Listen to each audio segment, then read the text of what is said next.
പനിച്ചു വിറച്ചു കാലടി. മഴക്കാലപൂർവ്വ ശുചീകരണം പോലും നടത്താതെ പഞ്ചായത്ത് ഭരണസമിതി. ജൂൺ മാസം 1-ാം തീയതി കാലവർഷം ആരംഭിക്കാൻ ഇരിക്കുന്നേയുള്ളൂ.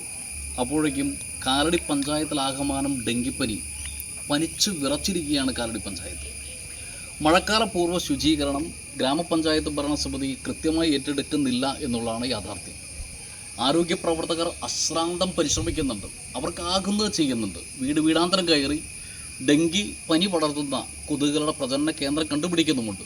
സ്ഥാപനങ്ങൾ, വലിയ വലിയ കെട്ടിടങ്ങൾ, വ്യവസായശാലകൾ എല്ലായിടത്തും അവർ കണ്ടെത്തുന്നുണ്ട്, അവരുടെ കണ്ണുകൾ എത്തുന്നുണ്ട്. പക്ഷേ നടപടി സ്വീകരിക്കാൻ ഗ്രാമപഞ്ചായത്ത് ഭരണസമിതി തയ്യാറാകുന്നില്ല. നവംബറിൽ വരുന്ന പഞ്ചായത്ത് തെരഞ്ഞെടുപ്പിൽ ഇത് ദോഷകരമായി ബാധിക്കും എന്ന ഒരു തിരിച്ചറിവ് ഉള്ളതുകൊണ്ട് ഇത്തരം പനിയുടെ രൂക്ഷത അവർ പുറത്തുവിടുന്നില്ല, പരിഹാര മാർഗങ്ങൾ നിർദ്ദേശിക്കുന്നുമില്ല. ഒരിക്കൽ പോലും പഞ്ചായത്ത് ഇത്ര രൂക്ഷമായ പ്രതിസന്ധി നേരിട്ടിട്ടും അജണ്ട വച്ച് ഈ വിഷയം ചർച്ച ചെയ്തിട്ടില്ല. സ്വാഭാവികമായിട്ടും ആരോഗ്യ സ്റ്റാൻഡിംഗ് കമ്മിറ്റി ചെയർമാൻ്റെ വാർഡടങ്ങുന്ന 14-ാം വാർഡ്, തൊട്ട് ചേർന്ന് കിടക്കുന്ന 15-ാം വാർഡ്, കൈപ്പട്ടൂർ 12-ാം വാർഡ്, വട്ടപ്പറമ്പ് പ്രദേശം, ഗ്രാമപഞ്ചായത്ത് പ്രസിഡന്റ് പ്രദാനം ചെയ്യുന്ന 5-ാം വാർഡ് മേഖലകളിലെല്ലാം ഡെങ്കിപ്പനി പടർന്നിട്ടുണ്ട്. ഇതിൻ്റെ പ്രധാന കാരണം ഒന്ന് നിരീക്ഷിച്ച് കഴിയുമ്പോൾ ഒരു കാര്യം അറിയാം. പ്രധാനപ്പെട്ട എയർപോർട്ട് റോഡിൻ്റെ അടുത്ത് സെൻറ് ആൻ്റണീസ് LP സ്കൂളുണ്ട്.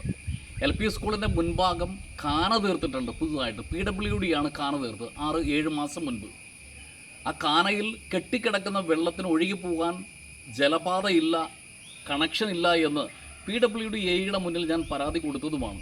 പക്ഷേ അത് പഞ്ചായത്താണ് ചെയ്യേണ്ടത് എന്ന് പറഞ്ഞ് കൈ മലർത്തി പോവുകയായിരുന്നു PWD അസിസ്റ്റൻ്റ് എഞ്ചിനീയറും ഓവർസിയറും. വിദ്യാഭ്യാസ ആരോഗ്യ സ്റ്റാൻഡിംഗ് കമ്മിറ്റി ചെയർമാൻ്റെ മൂക്കിന് താഴെ LP സ്കൂളിന് മുന്നിൽ സ്വാഭാവികമായിട്ടും മനുഷ്യദത്തമായ കൊതുക് വളർത്തു കേന്ദ്രം രൂപപ്പെട്ടിരിക്കുകയാണ്. അടിയന്തിരമായിട്ട് അതിന് പരിഹാരം കണ്ടെത്തണം.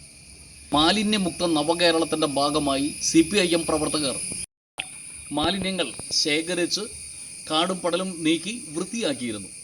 5-6 ചാക്കുകളിലായി ബാഗുകളും കുപ്പികളും ചെരുപ്പുകളും പഞ്ചായത്ത് സെക്രട്ടറിയുടെയും വാർഡ് മെമ്പറായ ആരോഗ്യ സ്റ്റാൻഡിംഗ് കമ്മിറ്റി ചെയർമാനെയും ശ്രദ്ധയിൽപ്പെടുത്തി പിറ്റേന്ന് തന്നെ നീക്കം ചെയ്യുമെന്ന് പറഞ്ഞു. 1 മാസം കഴിഞ്ഞു. കഴിഞ്ഞ ആഴ്ചയിലും സെക്രട്ടറിയെ വിളിച്ചു, CDS ചെയർപേഴ്സണും ബന്ധപ്പെട്ടു. പക്ഷേ ഇന്നും ഈ നിമിഷവും ആ മാലിന്യം ചാക്കുകളിൽ അവിടെ ഇരിക്കുകയാണ്. എന്താണ് നമ്മുടെ നാടിന് പറ്റിയിരിക്കുന്നത്? എന്താണ് നമ്മുടെ പഞ്ചായത്തിന് പറ്റിയിരിക്കുന്നത്? ദീർഘവീക്ഷണമില്ലാത്ത കാനയുടെ നിർമ്മാണം, മാലിന്യങ്ങൾ വലിച്ചെറിയുന്നതിൽ നിയമപരമായി എതിർപ്പ് രേഖപ്പെടുത്തിക്കൊണ്ട് മാലിന്യ വിമുക്ത, വലിച്ചെറിയൽ വിമുക്ത നാടായി കാലടി ഗ്രാമപഞ്ചായത്ത് അവാർഡ് നേടി. പക്ഷേ സെൻറ് ആണീസ് LP സ്കൂളിൽ നിന്ന് തലാശ്ശേരി ഭാഗത്തേക്ക് കടക്കുന്ന സ്വകാര്യ വ്യക്തിയുടെ, റോഡിന് ചേർന്നുള്ള സ്വകാര്യ വ്യക്തിയുടെ വളപ്പിൽ തന്നെ ചീഞ്ഞു നാറുന്ന വലിയ മാലിന്യ കൂമ്പാരമാണ്. ആളുകൾ കാണാതിരിക്കുന്നത് കൊണ്ടാണോ, ജനപ്രതിനിധി ശ്രദ്ധിക്കാതിരിക്കുന്നത് കൊണ്ടാണോ?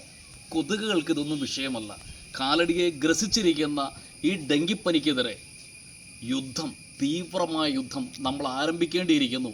ആരോഗ്യ പ്രവർത്തകർക്കൊപ്പം അണിചേർന്ന് അലസത കാണിക്കുന്ന ഭരണസമിതിയെ ചെവിക്ക് പിടിച്ച് തിരുമി ഈ പ്രവൃത്തിയോടൊപ്പം നാടിൻ്റെ ശക്തിയും നാടിൻ്റെ ജനങ്ങളുടെ ആരോഗ്യവും വീണ്ടെടുക്കാൻ നമുക്ക് ഒറ്റക്കെട്ടായി പരിശ്രമിക്കാം.